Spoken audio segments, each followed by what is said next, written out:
I'm Dan. I'm Ryan. And this is Bourbon Sauced. Welcome back to another Wet Your Whistle Wednesday. This week, we've got Double Oaked Peerless. I know a lot of people have been looking forward to this. I know we've been looking forward to this. Where'd you find this one? Liquor Warehouse, Clarksville, Tennessee, at an actual rather reasonable price compared to a few places that I had seen it. So that's Liquor Warehouse, Clarksville, Tennessee. I actually snagged, they did a Woodford Reserve Double Oaked barrel pick that I snagged as well when I snagged this one. Oh, nice. So, well, for those of you that are curious, that's where you can find it in our area. If you know where you can find it in your area, make sure you put that in the comments section below so everyone else can kind of see where they can also find this on the shelves. I know... don't be a badge guarder, as we say in the Army, okay?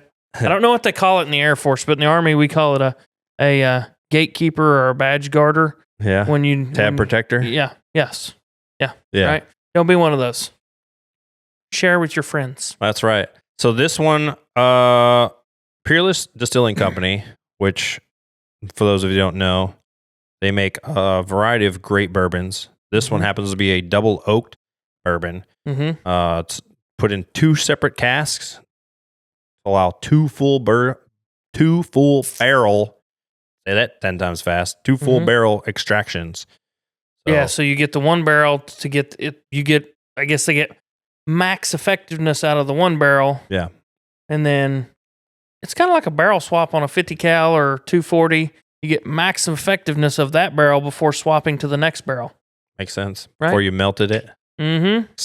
Use all of that you can out of the first one. Absolutely. Like that. I mean, but you also have a lot of other bourbons that are finishing in multiple casts to try and get to whatever flavor profiles they're looking for. Yeah. This one has not been opened yet. You want to do the honors? Let's see if we can get a good cork pop.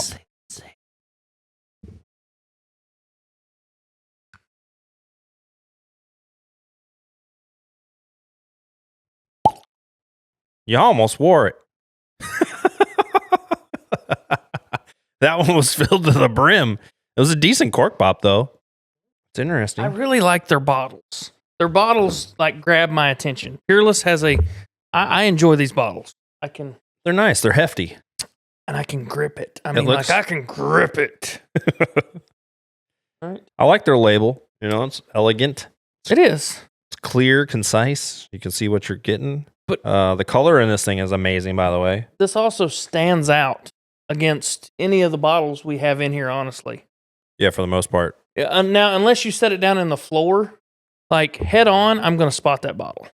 Well, it's got a unique shape, too. So I think the shape helps it a lot with that. Well, that's what I'm getting at, is just the bottle profile itself. And it is actually a barrel, kind of.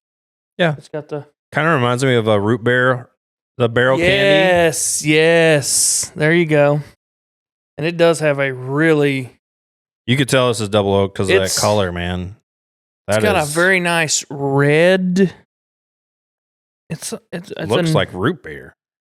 Yeah, I would agree with that. It's got a very nice red tint. It's got some to it. Good viscosity. I mean, dang. Look at it cling to the side of the glass.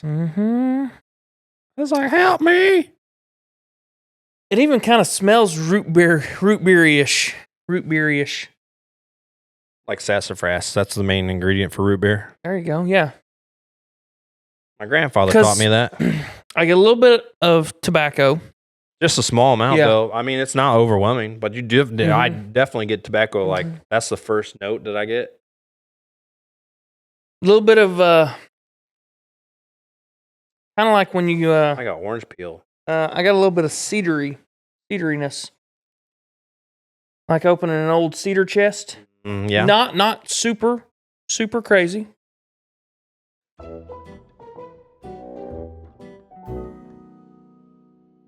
Well, cheers. Cheers.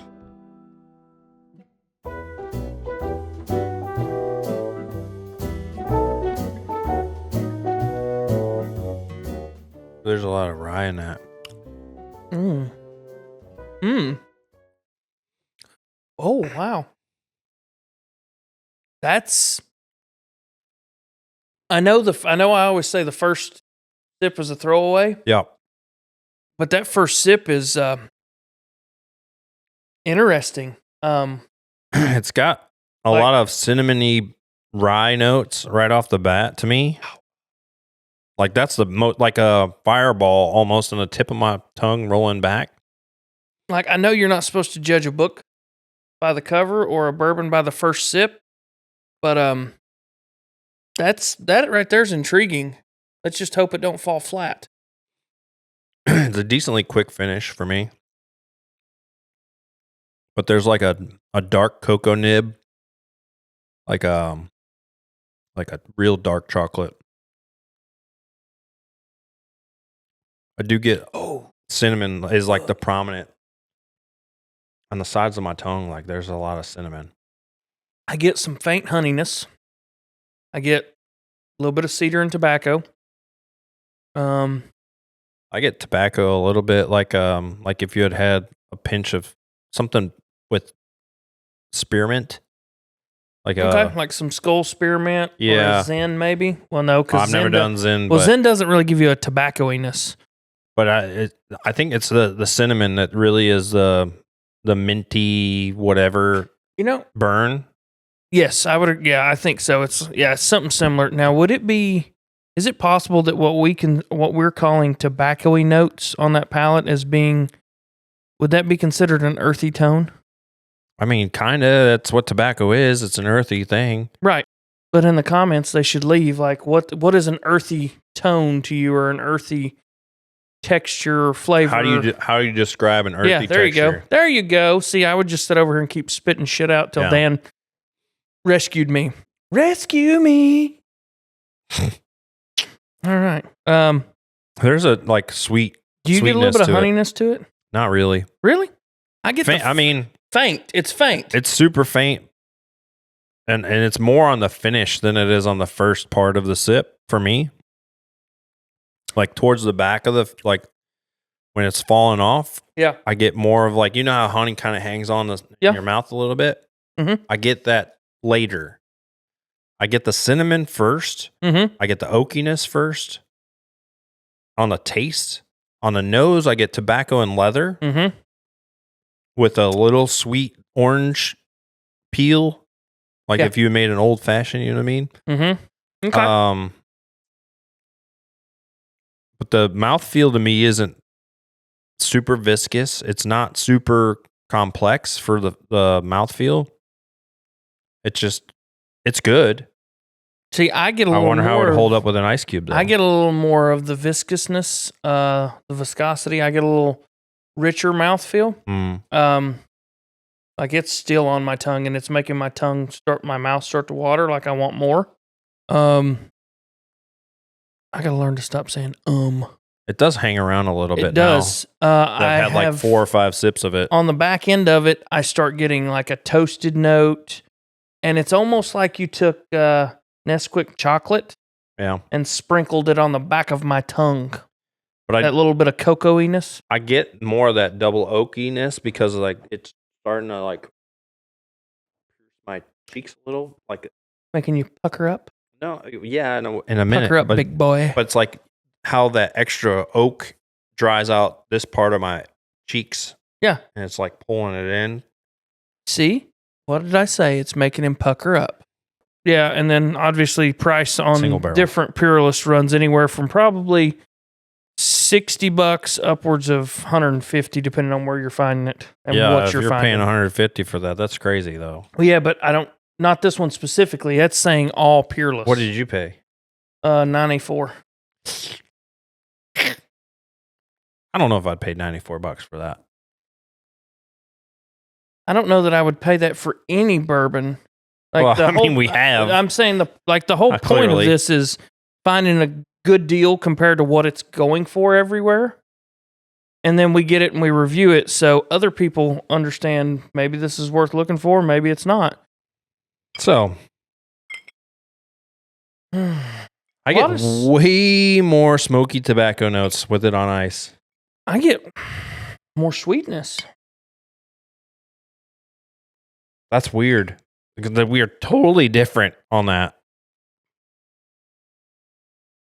100% have more tobacco smokiness with the ice cube.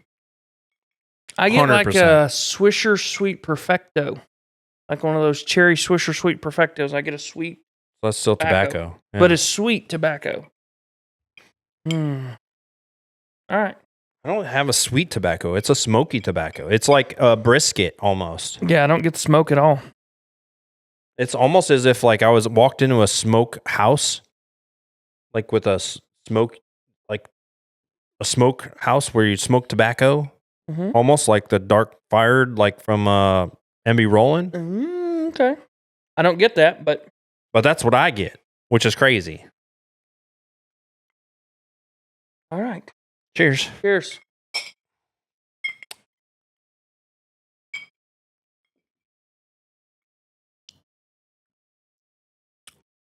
Wow. Okay. Well, it's much colder. And I for sure get more tobacco. The tobacco and the leatheriness comes way through with that. 100% tobacco, leather, dark cherry. Right off the bat, those are the first three that I get. And then it like the oak mellows in there. It's like you get the charred oak taste. I get a little bit of cocoa on the back end. So I'm going that cherryish, that dark cherry, right? But that dark cherry for me is gone almost instant. Yeah. And then it's tobacco, that tannin leatheriness, the earthiness, and then I get that toasted oak. I get no cinnamon though. I don't get any cinnamon, but it's like, I mean, because like with it, if I keep chewing on it, I'll find the cinnamon. Yeah, but you got to search for it. You know what I mean? Like it's not like when it was neat, when it was like blam. But that toasted oak, it's like toasted walnuts or pecans. Pecans. Why do I keep trying to say it? I don't like almonds. It's a toasted nut other than a peanut. Yeah, it's more almondy for me than other ones. But then it rolls right into like this faintest cocoa powder. I don't get the cocoa powder. I literally, it's like somebody has drizzled Nesquik cocoa powder or some cocoa on the back of my tongue. I don't know. See, when it was neat, I got some of the dark chocolates and stuff like that, but it was like dark chocolate cherry almost in the neat. But now with it drowns that, and only thing I get is the tobacco, leather, oak, cherry, a little bit in the beginning, but on the finish, it's totally different. It does finish very quickly with a rock. The finish doesn't hang long with the rock. Clearly, it's not as viscous. But man, is that not a smoky tobacco drink? Like almost a cigar blend type bourbon. I can see similarities there. It definitely, I lose any citrus notes on the rocks. See, I don't lose the citrus. It's just muted. I get it. Like it's just on the finish for me. The citrus is on the finish. I don't even get it at all.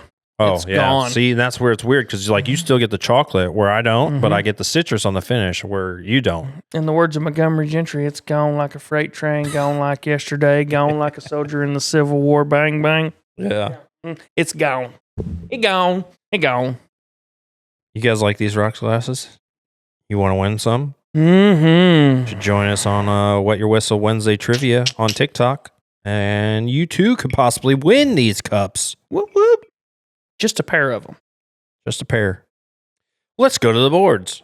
Here we are with our review of the Double Oak Peerless Single Barrel. On neat, Ryan. Tell me what you got on smell. It goes smell, taste, drinkability, price, share or not, overall. Does your list not go the same? I got 7 on smell. It had a good smell. Good nose to it. Had a good nose. He got a 7. Yeah. What'd you get? A 6. All right. Okay. What were you on the rocks?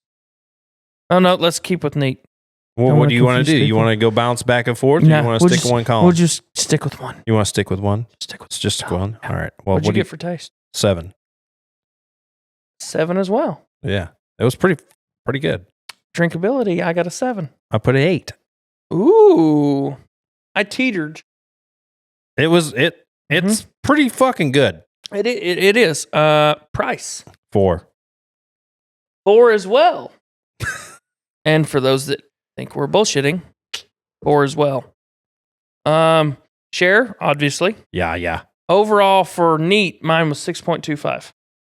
Mine was also 6.25. We are hammering on to the rocks. What did you get on smell? 6. I was a 6. Taste? I was a 5.5. 6. Drinkability? 8. I was a 5.5. Wow. It changed a lot for me on the rock. And It I does. lost some of the... So I'm not saying it's bad. No. I lost some of the notes I enjoyed on the neat. I agree, but it's still drinkable to me. Like, if it's the same bourbon, if I drink it neat versus on the rocks, I still say it's drinkable at the same level. It just loses that taste and I don't smell. find it as drinkable. Like, I could sit and pour me glasses of this neat continuously and just keep drinking it. This, at a certain point, I'm just going to be like, thanks. I do think that this would make a great old fashioned because once you put it on ice, the smokiness comes out. Yes. So this one could be one of those like fantastic old fashioned mixes or a Manhattan mix or whatever you like to do when you do your mixers. But this one right there, yeah, buddy. And then obviously price, we're at 4. Share was a yes. What was your overall for the rocks? 6. I was a 5.25. Yeah, so we both dropped a little bit on the rocks, which is to be expected because you're diluting it. I dropped a full point. Yeah, I but only that dropped was mainly due a quarter. to drinkability and tasting. Because drinkability and tasting on the rocks kicked its ass. But this was our review on the Double Oaked Peerless Single Barrel. And if you didn't like it, make sure you let us know in the comments. If you did like it, make sure you let us know in the comments. If you want some merch, go to our website, check that out. If you want to join us on the TikTok, go check that out too. Until next time, drink your favorite drink. Hopefully it's bourbon. And cheers. Cheers.